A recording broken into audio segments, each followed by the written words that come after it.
G'day, a bunch of absolute legends that follow the channel. Second day working on the Falcon. Today, going on the dyno, I will give it a oil change and change the fuel filter first up. Just on the hoist, probably won't film a whole heap of that, and I showed you under the car in the last video, so unless I find anything interesting, I'm just gonna also give the engine bay a good brake clean underneath and figure out where these leaks are coming from, as did leave quite the puddle in the workshop overnight. I was told it was rear main, but could be rear main, could be oil return, could be out of the head gasket, who knows? We'll find out when we clean it down and see where it's coming from. I'll get this service done and then I'll whack it on the hubs and start tuning it. So first distraction while changing the oil, I have not done anything. I wanted to have a quick look at what's going on with all this wiring here. There's this big fuse, it's this, goes into the cabin. This just plugs into the factory solenoid. They've just got an extender harness for the Mac valve, that's simple. This is like a circuit breaker here, also goes in the cabin. It has an old oil pressure gauge and an e-boost still fitted. So I thought one's probably the oil pressure gauge, one's probably the e-boost. Opened this up, pulled out the fuse, it was already blown. Then I snipped this wire just to see if one of the gauges turned off. Both gauges still running, so fuck knows what that wire was. There's nothing else in the cabin that would need power. All right, so I'm gonna stay on task here and forget about that. Just stick that blown fuse back in and just do the oil change, what I'm actually here for. I will clean up the wiring later. There is other stuff I want to clean up too, like this is all just the factory shit here. I'll put some nicer sleeving on that. I might even get a cover. Also VCT is deleted and they are leaking, so I don't know, I might try and find some blank plates or something for that if someone does any. Actually, there is one wire I can delete, this one. I don't know what that one was for. Now this is for the fuel pumps, I believe, and I think that's the relay for the fan for the transcooler. But when I do the battery relay, I'll just dive into all that. All right, so dump the oil and change the fuel filter, and oil filter's already swapped. But just like to take a moment, can people just start normalizing cleaning this disgusting shit from their cross members and stuff when they change the oil? It literally takes 2 minutes with a can of brake cleaner. Look at that. It literally just washes away. And then it makes it so much easier to figure out what oil leaks are new and where oil leaks are coming from. It takes 2 seconds. Just do it every time you change your oil and it'll be bloody beautiful. All right, finished spraying. It's got a little bit of residue still, but it'll do for now. At least it's got a bulk of the shit off it. So this side's looking pretty good. Did look a little bit sumpy here from where that silicone was flicking out. Possibly a bit of an oil leak from there. But the auto and bell housing area is now all dry.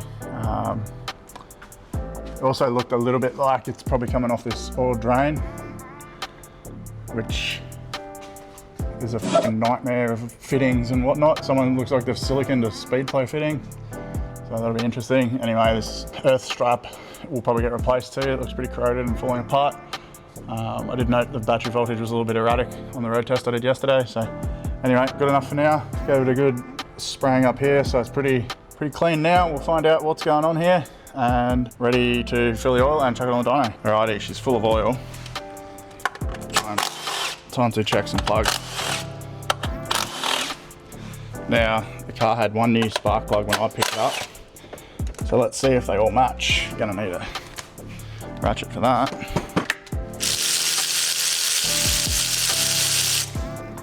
Alright, we've got Denso IK22s with a absolutely minuscule gap. They don't look too bad. One of those plugs is not like the other ones. Anyway, no, I knew it had one new plug, so I'm just gonna go NGKs now. I've got BKR8s, which I'll gap and fit now.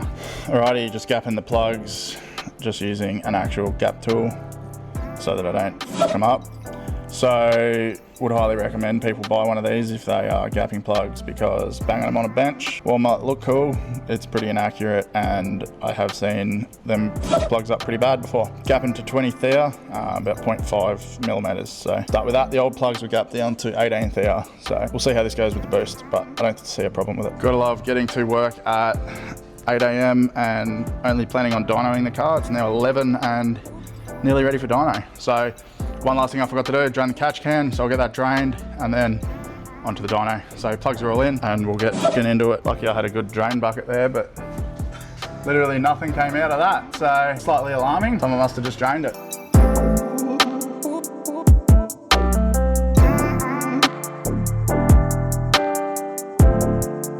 Hey, I forgot I bought a Powerade yesterday. Well, I hope this is the Powerade I bought yesterday, not fucking windscreen washer fluid. So guys, probably spent about an hour or so just dialing in the fuel map. So this will be my first 100% throttle pull on wastegate pressure.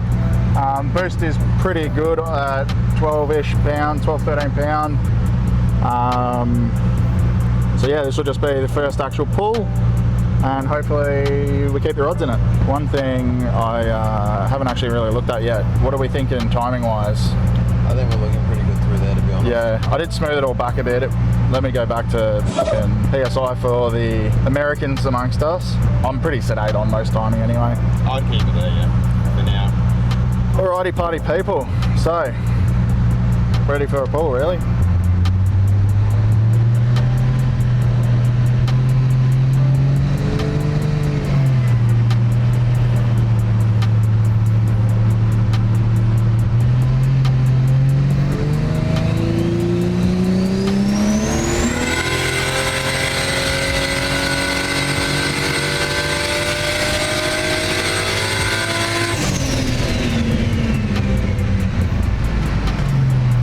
That dump pipe hitting the floor is so unnerving on diesel.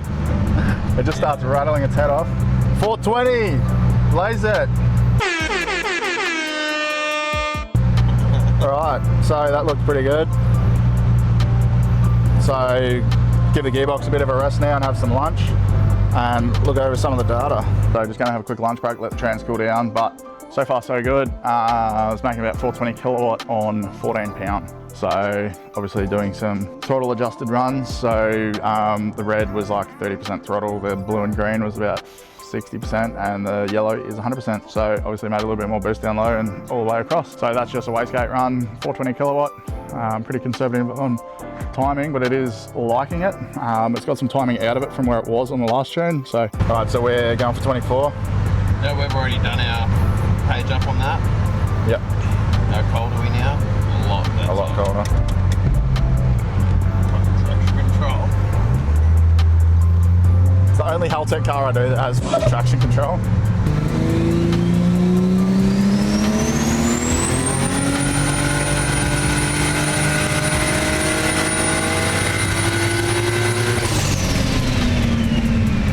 We were just getting pretty hot, but yeah, I did 715 horsepower on water over that way.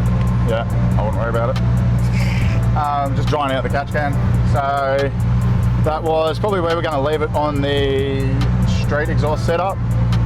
Let it cool down again and pull my little 4-inch flapper valve doodad off and make some real boy power. So that is basically the last of the street tune, and everything after this will be race specific. Alrighty guys, so on that last pull we have pretty much maxed out the straight exhaust. This obviously has that little dump valve down at the bottom of the dump pipe. So we're probably going to rip that off now. Just going to leave it where it's at. So about 700 horsepower on about 23 pound. No point really pushing it too hard. It's only on like a twin 2.5 exhaust, like some real old school looking thing. Looks like it's from like legit from 2003. So absolutely no reason to keep pushing it. It may even have a cat in it, which is just after that little dump valve. So we'll let it cool down, pull that dump valve off, ramp it probably as is and just see what the boost does.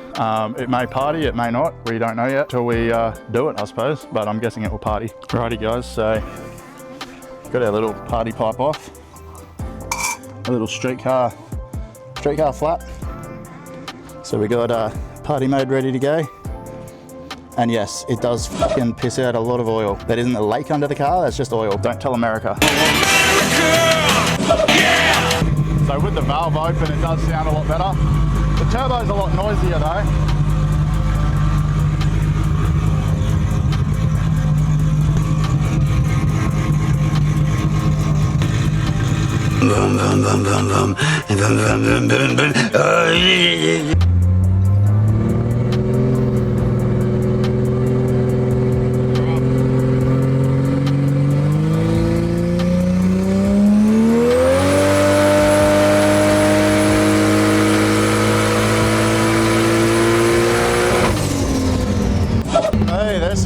Back pressure in that exhaust. We're on half the duty cycle.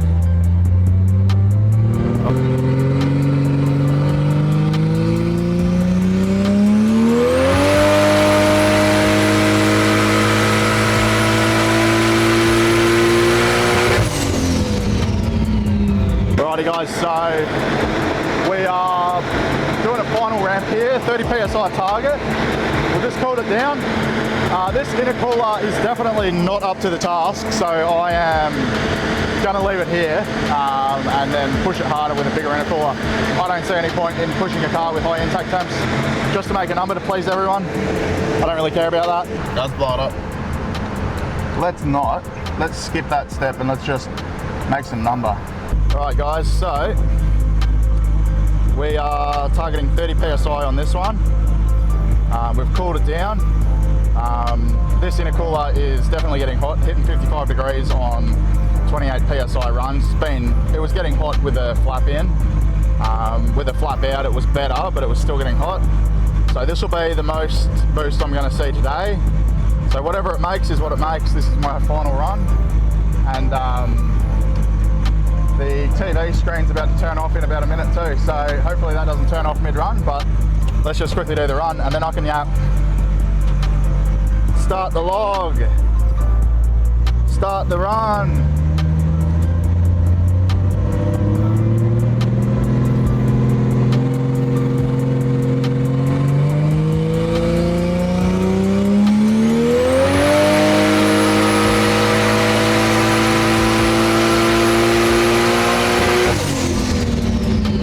Spark plug by the sound of that. Might need a little bit more spark gap, but there's 900 horsepower. That will do me for today. But anyway, that is what she makes, 667 kilowatt, 900 horsepower. That is all she's ever going to run until I change the intercooler. But that was bang on target for, there goes the TV. That was bang on for our 30 PSI target, which is awesome. Wrap her up boys, we're done. So pulled it up at fucking focus, you dog. That was 30 pound on the nail and left her there. Did start breaking up a little bit up top, so whether it wants another degree or what, or maybe a little bit less gap. That was 20 thou. Might try 18 thou and see what happens, but either way, not pushing it any harder with this intercooler. Absolutely no point. Just going to fit a bigger cooler later, a better cooler, and then go past 30 pound. So made 895. So for those playing at home, got my little happy helpers. Kieran come to watch them. Yeah, I was just here to come here to watch. Nathan bloody helping out heaps on the laptop, teaching me some Haltech tings. 667, 895. Bloody beautiful. No idea, need to save the run. Yeah, she makes 1200, 1190 whole run. Peak of 1290, 1300 as it's on the converter. Yeah. 1000 Newton meters still at 6500. Obviously I got more RPM too if I want to keep going, but it gets hot, so there's no point. Alrighty guys, so for those that stuck around to the end of the video, got some bonus content. Free value, don't even have to pay for it. It's now, what is it, Sunday morning. It's cold, I'm gonna give the car a cold ramp. Obviously get oils up to temp, but hopefully the intercooler and everything stays cool. I have also moved the dyno boost reference. Our hub dyno only has one map sensor, so I've moved that to pre-intercooler side, and we can compare that versus what the Haltech says the boost is to see what the boost drop is on that intercooler. So that'll give us a little bit more data on whether or not that intercooler sucks. I'm pretty sure it does, but that'll give us a little bit of a number to look at. Alrighty, so let's see what it makes when cold. Intake air temp is 28 degrees now, not 45. And oil temps up and coolant temps up, so let's see what it does.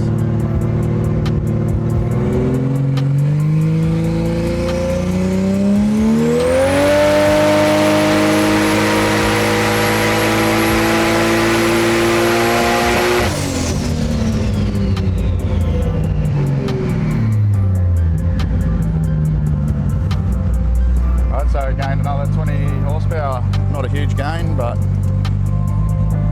it is definitely dropping boost a bit. So I logged that at the pre-intercooler.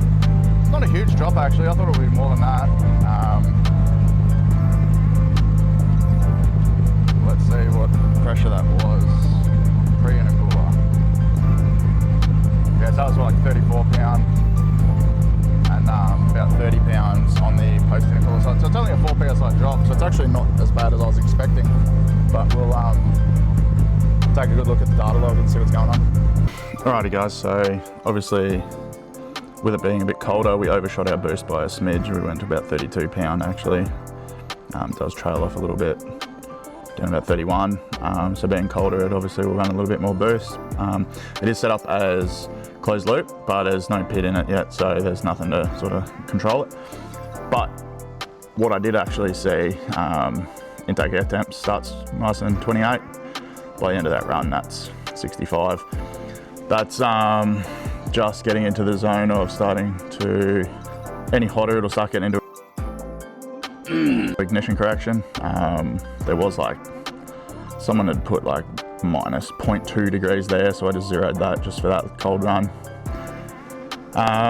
Because it went back to zero again higher than that, which is a bit odd. Anyway, I'll probably put a little bit more correction in that from like. Interesting thing to note, which I was not expecting, was I thought this intercooler might be really holding boost back. So obviously yesterday I was logging boost from one of the ports onto the plenum here.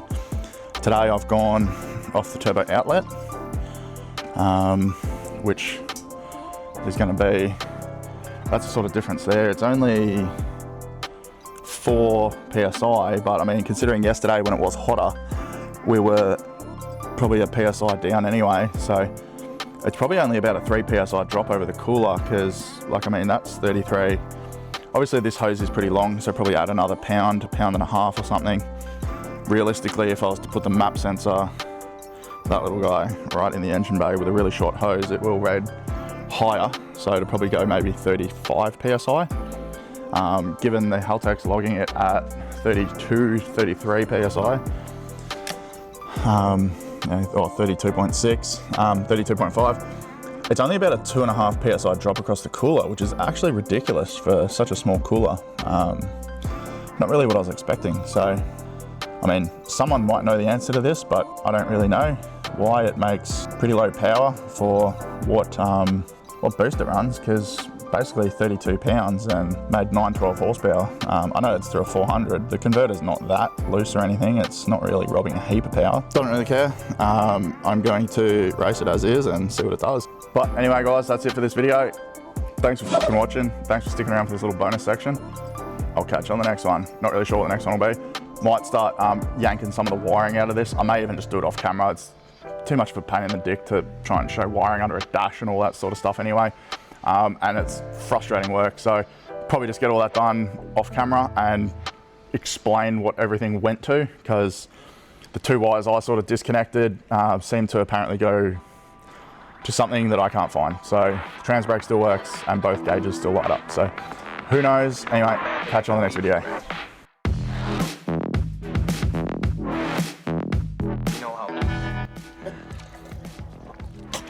But I don't know what windscreen washer fluid tastes like.